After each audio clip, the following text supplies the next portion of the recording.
प्यारे बच्चों, नमस्कार। मैं रफ़ीक खान, अध्यापक, राजकीय उच्च माध्यमिक विद्यालय भेरुंदा, हाजिर हूँ आज कक्षा 8 हमारे अतीत पुस्तक के अध्याय 3 ग्रामीण क्षेत्र पर शासन चलाना, इस अध्याय को लेकर। इस अध्याय में हम देखेंगे कि ग्रामीण क्षेत्रों में शासन किस प्रकार चलता था। ये एक चित्र दिखाया गया है आपको, जिसमें 1765 में रॉबर्ट क्लाइव मुगल बादशाह से बिहार और उड़ीसा की दीवानी ग्रहण कर रहे हैं। और इसमें देखते हैं कि कंपनी दीवान कैसे बनती है। 12 अगस्त 1765 को मुगल बादशाह ने ईस्ट इंडिया कंपनी को बंगाल का दीवान तैनात किया था।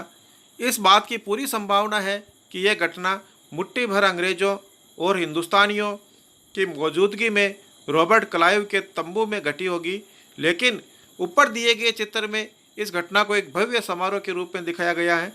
ये चित्र उस चित्रकार ने बनाया है जिसे रॉबर्ट क्लाइव ने अपने जीवन की यादगार घटनाओं को चित्रित करने का जिम्मा सौंपा था। बंगाल की दीवानी हाथ में आ जाना अंग्रेजों के लिए निश्चय ही एक बड़ी घटना थी। दीवान के तौर पर कंपनी अपने नियंत्रण वाले भूभाग के आर्थिक मामलों की मुख्य शासक बन गई थी। अब उसे अपनी ज़मीन का शासन चलाने और आमदनी को व्यवस्थित करने का रास्ता ढूंढना था। इसके लिए उसे एक ऐसा रास्ता ढूंढना था जिससे कंपनी के बढ़ते खर्चों को पूरा करने के लिए काफ़ी आमदनी जुटाई जा सके। व्यापारिक कंपनी के नाते उसे यह ख्याल भी रखना था कि वह अपनी ज़रूरत की चीज़ें खरीदती बेचती रहे। समय के साथ कंपनी को यह भी समझ में आने लगा कि उसे सावधानी के साथ आगे बढ़ना होगा। बाहरी ताकत होने की वजह से उसे उन लोगों को भी शांत रखना था जो गांव देहात में पहले शासन चला चुके थे और जिनके पास अभी भी काफ़ी ताकत और सम्मान था। ऐसे लोग जो स्थानीय सत्ता में रह चुके थे, उन्हें नियंत्रित करना तो ज़रूरी था, लेकिन उन्हें खत्म नहीं किया जा सकता था। ये काम कैसे हो, इस अध्याय में हम ये देखेंगे कि कंपनी की आमदनी कहाँ से होती थी।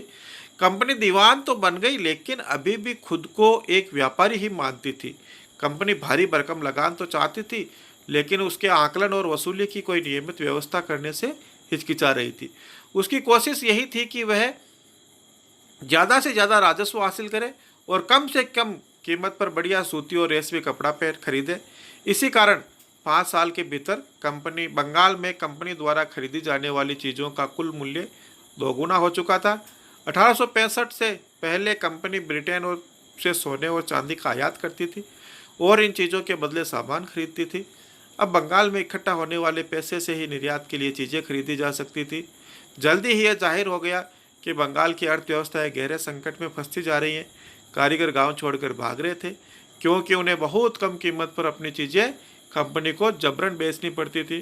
किसान अपना लगान नहीं चुका पा रहे थे, कारीगरों का उत्पादन गिर रहा था और खेती चौपट होने की दशा में बढ़ रही थी। देखो ये चित्र दे रखा है, एक बंगाल स्थित मुर्शिदाबाद का एक साप्ताहिक हाट है जो बाजार लगता था सप्ताह में एक दिन।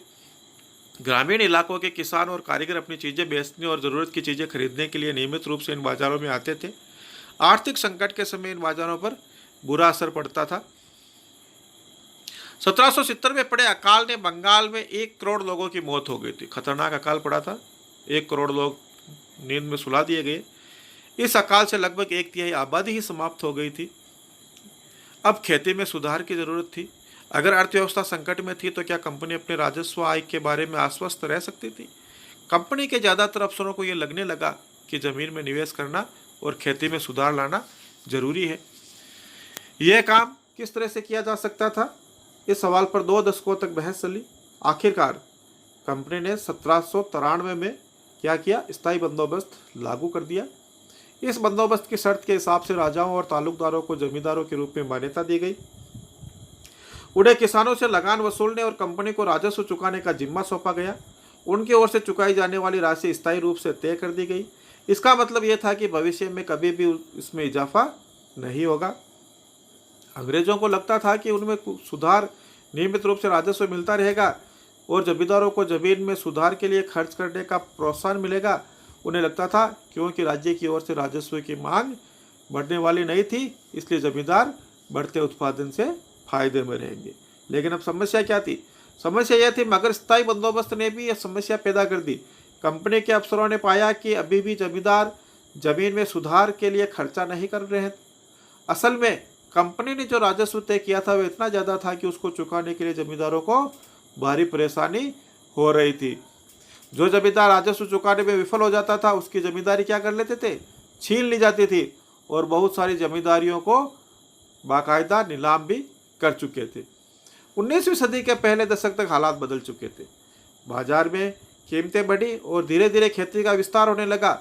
इससे जमींदारों की आमदनी में तो सुधार आया, लेकिन कंपनी को कोई फायदा नहीं हुआ, क्योंकि कंपनी तो हमेशा के लिए राजस्व तय कर चुकी थी और अब ये राजस्व में वृद्धि नहीं कर सकती थी, इसलिए कंपनी को कोई फायदा हुआ नहीं। लेकिन जमींदारों को अभी भी जमीन की बेहतरी में कोई दिलचस्पी नहीं थी। उनमें से कुछ तो बंदोबस्त के शुरुआती सालों में ही अपनी ज़मीन गंवा चुके थे। जो बचे रह गए थे अब उन्हें भी बिना परेशानी और निवेश का खतरा उठाए आमदनी की उम्मीद दिखाई दे रही थी। जब तक जमींदार किसानों को ज़मीन देकर उनसे लगान वसूल सकते थे, उन्हें ज़मीन में सुधार की परवाह नहीं थी। और दूसरी तरफ गाँव के किसानों को ये व्यवस्था बहुत दमनकारी दिखाई दी। यानी किसानों ने सोचा कि इससे हमारा दमन होगा। किसानों को जो लगान चुकाना था वह बहुत ज़्यादा था और ज़मीन पर उनका अधिकार भी सुरक्षित नहीं था। लगान चुकाने के लिए अक्सर महाजन से क्या कर्जा लेना पड़ता था। इतना अधिक लगान था कि वो लगान भी नहीं चुका पाते थे। अगर वह लगान नहीं चुका पाता तो उसे पुश्तैनी ज़मीन से भी क्या कर दिया जाता था, बेदखल कर दिया जाता था। अब नई व्यवस्था क्या की, 19वीं सदी की शुरुआत में ही कंपनी ने बहुत सारे अधिकारियों को इस बात का यकीन हो चुका था कि राजस्व बंदोबस्त में दोबारा बदलाव लाना जरूरी है। जब कंपनी को शासन और व्यापार के अपने खर्चे चलाने के लिए और पैसों की जरूरत हो तो वह स्थायी रूप से राजस्व तय करके काम कैसे चला सकती थी। बंगाल प्रेसिडेंसी के उत्तर पश्चिमी प्रांतों, जिसमें ज़्यादातर हिस्सा उत्तर प्रदेश में है, के लिए हॉल्ट मैकेंजी नामक अंग्रेज ने एक नई व्यवस्था तैयार की, जिसे 1822 में क्या किया, लागू किया गया। और मैकेंजी को विश्वास था कि उत्तर भारतीय समाज में गांव एक महत्वपूर्ण सामाजिक संस्था है और उसको बचाए रखना चाहिए। उसके आदेश पर कलेक्टरों ने गांव-गांव का दौरा किया, जमीन की जांच की, खेतों को मापा और विभिन्न समूह के रीति रिवाजों को दर्ज किया। गांव के एक एक खेत में अनुमानित राजस्व को जोड़कर हर गांव या ग्राम समूह से वसूल होने वाले राजस्व का हिसाब लगाया जाता था। इस राजस्व को स्थायी रूप से तय नहीं किया जाता, बल्कि उसमें समय समय पर संशोधनों की गुंजाइश रखी गई थी। राजस्व इकट्ठा करने के लिए उसे कंपनी को अदा करने का जिम्मा जमींदार के बजाय किसको सौंप दिया, गांव के मुखिया को सौंप दिया गया। और इस व्यवस्था को क्या नाम दिया गया, महालवारी बंदोबस्त। बहुत इंपॉर्टेंट है ये महालवारी बंदोबस्त। क्या था, जिसमें राजस्व इकट्ठा करने की जो जिम्मेदारी थी वो गांव के मुखिया को सौंप दी गई थी, जमींदार को नहीं सौंपी गई थी। अब आती है मुनरो व्यवस्था। ये भी अच्छा टॉपिक है। ब्रिटिश नियंत्रण वाले दक्षिण भारतीय इलाकों में भी स्थायी बंदोबस्त की जगह नई व्यवस्था अपनाने का प्रयास किया जाने लगा। वहाँ जो नई व्यवस्था विकसित हुई उसे रेयतवार या रेयतवारी नाम दिया गया। क्या नाम दिया गया, रेयतवारी व्यवस्था नाम दिया गया था। कैप्टन अलेक्जेंडर रीड ने, किसने, अलेक्जेंडर रीड कैप्टन थे। उन्होंने टीपू सुल्तान के साथ चले युद्धों के बाद कंपनियों द्वारा कब्जे में लिए गए इलाकों में इस व्यवस्था को आजमा कर भी देख लिया था। टॉमस मुनरो, नाम क्या था, टॉमस मुनरो ने इस व्यवस्था को विकसित किया था और धीरे धीरे पूरे दक्षिणी भारत में यही व्यवस्था लागू कर दी गई थी। रीड और मुनरो थे, उनको लगता था कि दक्षिण में परंपरागत जमींदार नहीं थे, इसलिए उनका तर्क यह था कि सीधे किसानों से ही बंदोबस्त करना चाहिए जो पीढ़ियों से जमीन पर खेती करते आ रहे हैं। आकलन से पहले उनके खेतों को सावधानी पूर्वक और अलग अलग से सर्वेक्षण किया जाना चाहिए। मुनरो का मानना था कि अंग्रेजों को पिता की भांति किसानों की रक्षा करनी चाहिए। सब कुछ ठीक नहीं था। कैसे ठीक नहीं था, नई व्यवस्था लागू होने के बाद महज कुछ साल के भीतर ही उनमें समस्याएं दिखाई देने लगी।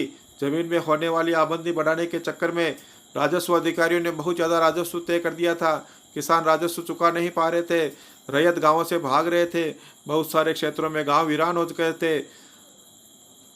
आशावादी अफसरों को उम्मीद थी कि नई व्यवस्था किसानों को संपन्न उद्यमशील किसान बना देगी, लेकिन ऐसा भी नहीं हुआ था।